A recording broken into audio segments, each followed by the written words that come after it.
வணக்கம். மாண்புமிகு தமிழக முதல்வர் அவர்களுக்கு வணக்கம்.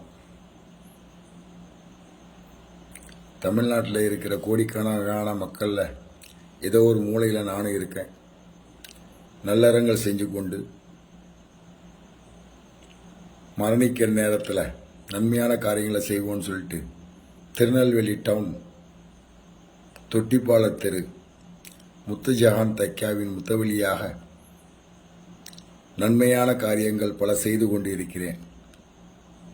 இதை நான் சொல்ல வேணாம், அந்த ஏரியாவில் வக்பு இடத்துக்கு பாத்தியப்படாமல் இருக்கிற மக்களை கேட்டால் அவங்களே சொல்லிக்குவாங்க. நான் சொல்லி தான் தெரியணும்னு இல்லை, விசாரணை பண்ணுங்க. விசாரிக்கலாம் மாட்டீங்க, அது எங்கே உங்களுக்கு நேரம் இல்லை. என் மேலே கொலை மிரட்டல், ஒருத்தன் 2 பேர் இல்லை, ஒரு கூட்டு கும்பலே சேர்ந்து ஒரு 20-30 பேர் சேர்ந்துட்டு கொலை பண்ணணும்னு சொல்லிட்டு சுற்றிட்டு இருக்கிறாங்க.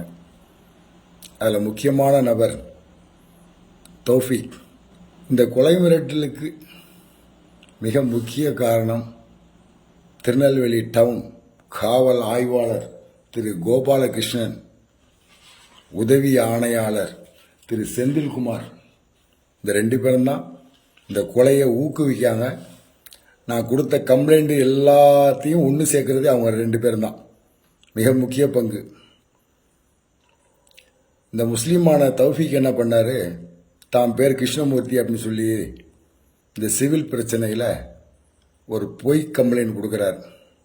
கொடுத்து அந்த கம்ப்ளைண்ட் மூலயமா என்னையும் என் மனைவியையும் சேர்த்து பிசிஆர் வழக்கு போட்டுக்கிறாங்க. இப்போ எனக்கு கொலை மிரட்டல் பயந்து ஓடிட்டு இருக்கேன். சாக போகிற நான் என்ன வேணாலும் பேச முடியும், பேசலாம். எப்படியும் கொண்டுருவாங்க அப்படின்னு தெரியும், பேசலாம். ஏன் பேசலை அப்படின்னா, உங்கள் மனைவி எனக்கு போட்ட சோறு. நீங்கள் மேயராக இருக்கும்போது எனக்கு சாப்பாடு போட்டுக்கிறாங்க, நான் சாப்பிட்ருக்கேன். அந்த நன்றி விசுவாசத்துக்காக வேண்டி அதிகமாக பேச விரும்பலை.